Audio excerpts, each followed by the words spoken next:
Hare Krishna. Today we are going to study the verse number 7 of the 4th chapter of Bhagwat Gita as it is. But before we start today's verse, let's quickly revise the previous verse. In the previous verse, Krishna told Arjuna that although he is unborn and his body never deteriorates, and although he is the Lord of all universes, still he appears in every millennium in his original transcendental form. And one more very important thing, we came to know that Krishna's body, soul and intelligence are non-different from each other, and everything is spiritual. Hence, it never gets destroyed.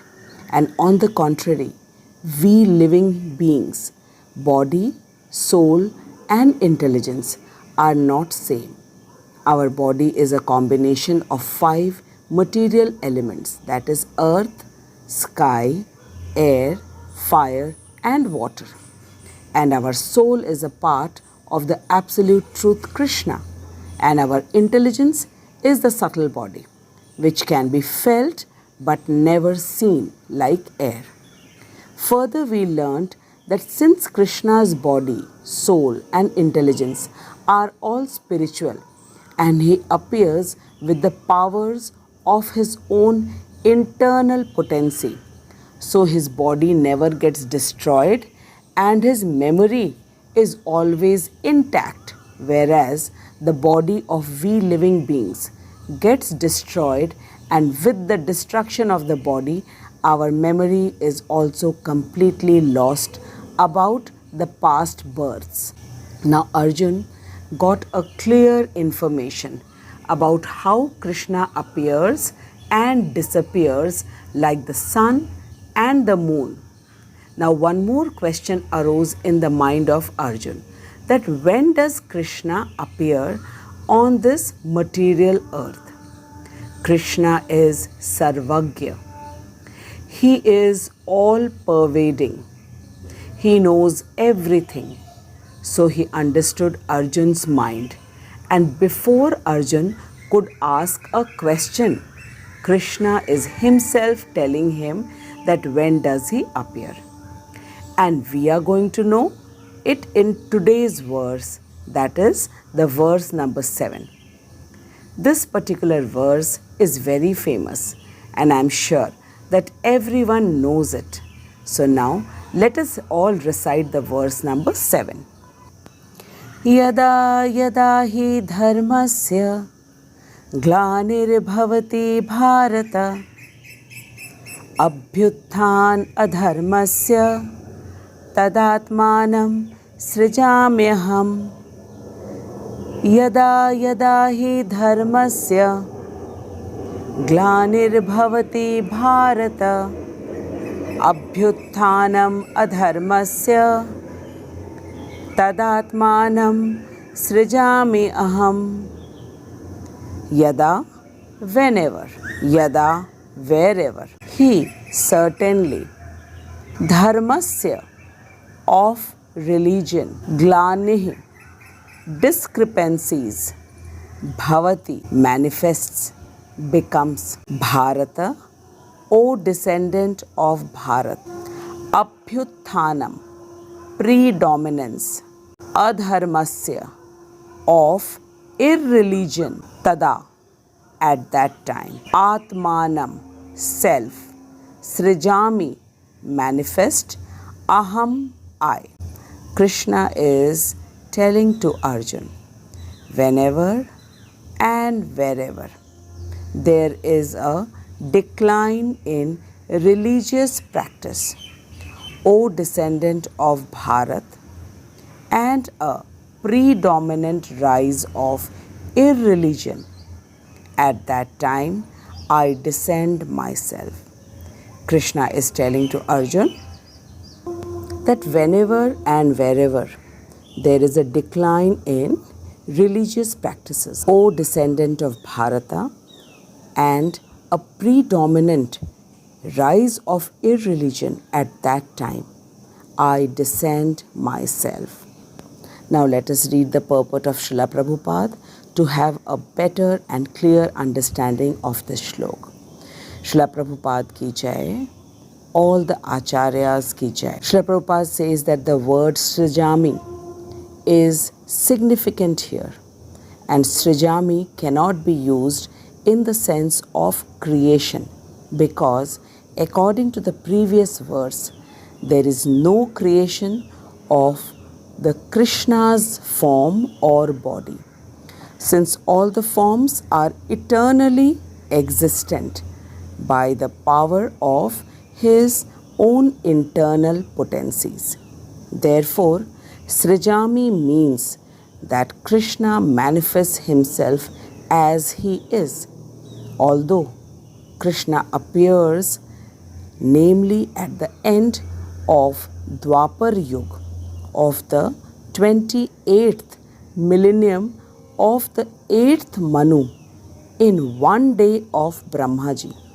Still, he has no obligation to adhere to such rules and regulations, because he is completely free to act in many ways at his own will. He therefore appears by his own will whenever there is a predominance of irreligiosity and a disappearance of true religion. Further, Srila Prabhupada explains that the principles of religion are laid down in the Vedas, and any discrepancy in the matter of properly executing the rules of the Vedas makes one irreligious. Prabhupada says that in Bhagavatam it is clearly stated that such principles are the laws of the Lord, and only the Lord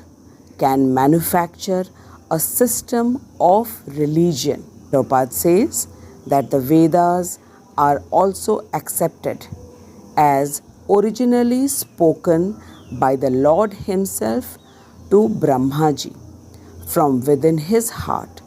Therefore, the principles of dharma or religion are the direct orders of the Supreme Personality of Godhead, Krishna.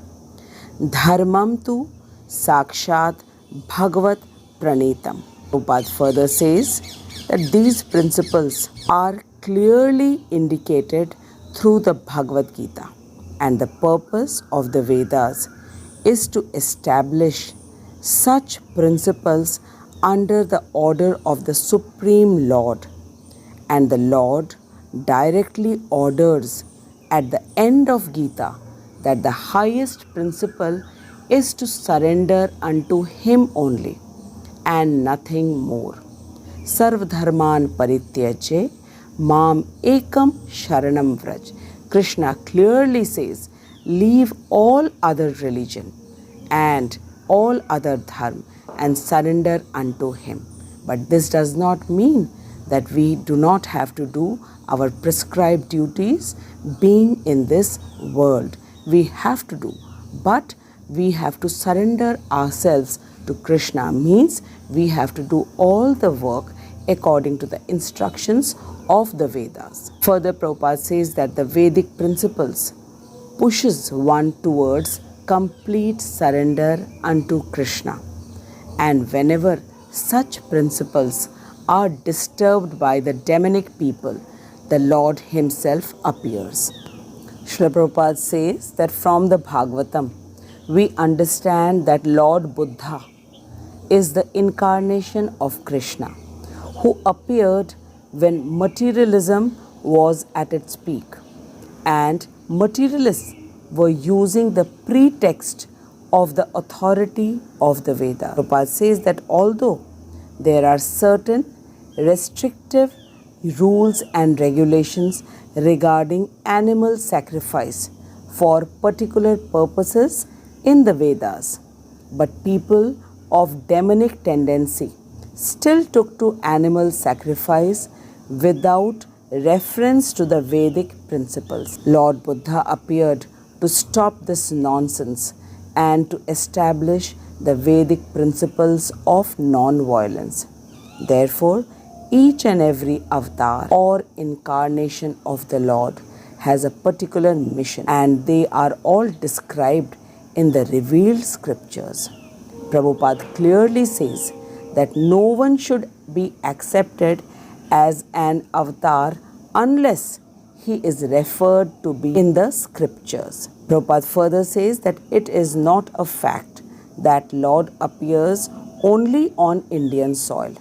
He can advent himself anywhere and everywhere, and whenever he desires to appear. And in each and every incarnation, he speaks as much about religion as can be understood by the particular people under their particular circumstances. But the mission of the same, but the mission of the Lord is always the same, and it is to lead the people to God consciousness and obedience to the principles of religion. Prabhupada says that sometimes the Lord descends personally, and sometimes he sends his bona fide representatives in the form of his son or servant. But the whole purpose of the mission of incarnation is to arouse the dormant Krishna consciousness everywhere, in every human being. Srila Prabhupada is explaining to us what is dharma and adharma. Prabhupada says that all our Vedic scriptures came from the Supreme Lord Krishna, and in the Vedic scriptures are the words of Krishna for the good of all human beings. And all the people, those who study the scriptures under the guidance of a bona fide guru and apply it in their life, are called dharmic people. And on the contrary, the people who do not study the scriptures because they envy the Lord are called demons. Prabhupada further says that normally people think that Hindu, Muslim, Sikh and Christianity are various dharma, but actually it is not. Hindu, Muslim, Sikh and Christianity are different religion, or we can say different path to reach to God, or to understand and to love God and to love the devotees of God. In real sense, dharma is the prescribed duty for every living being, for every human being in a particular religion and in the Varnashram Dharma. In Chaitanya Charitamrita, it is clearly stated that Jiver Swarup Hoy Nitya Krishna Das, which means that the real identity of every living being is this, that he is the eternal servant of Krishna. And being the eternal servant of Krishna, the individual soul is meant to serve Krishna. This is the prescribed duty or the dharma of every living being, of every human being. Now the question comes, how to serve? So the answer is this, that it is stated in the scriptures, which the Lord has very mercifully given to us for our good. For example, the hands, legs and the sense organs are all the parts of the body, and it is the duty of the parts to serve the superior. And in return, when the stomach, which is healthy, all the parts of the body is also healthy and happy.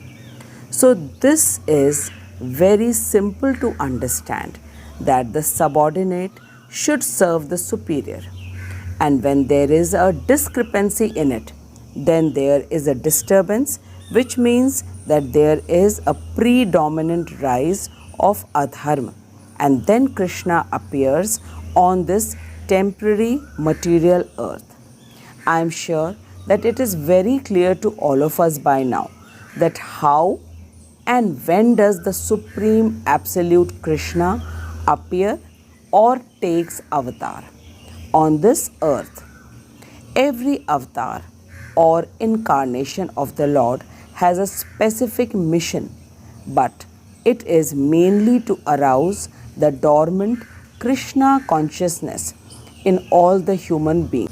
Lord Buddha's incarnation was to stop animal killing and to introduce non-violence, which was the need of the hour at that time. Similarly, all the incarnations of Krishna have specific purpose to address. When demonic activities rise too much and goes beyond the tolerance level of the Lord. This is exactly the same as when students shout and behave in an unruly manner. Then the principal comes to the classroom. In the same way, when the demonic people's demonic activities are at a tremendous high, then the Lord Himself incarnates. This is the sum and substance of today's shloka, Yada Yada Hi Dharmasya Glanir Bhavati Bharata Apyutthanam Adharmasya Tadatmanam Srijami Aham. Now we know that how and when Krishna incarnates or Himself appears, and in the next verse, Krishna is going to tell Arjun in more details that why does he come and what does he. Now next shlok is going to be very interesting, so please stay connected with me and we shall meet again with the next shlok. Till then, keep chanting Hare Krishna and be happy. Jagat Guru Srila Prabhupada ki jai, Hari Mohan Prabhu ji ki jai. Hare Krishna. Hare Krishna, Krishna Krishna,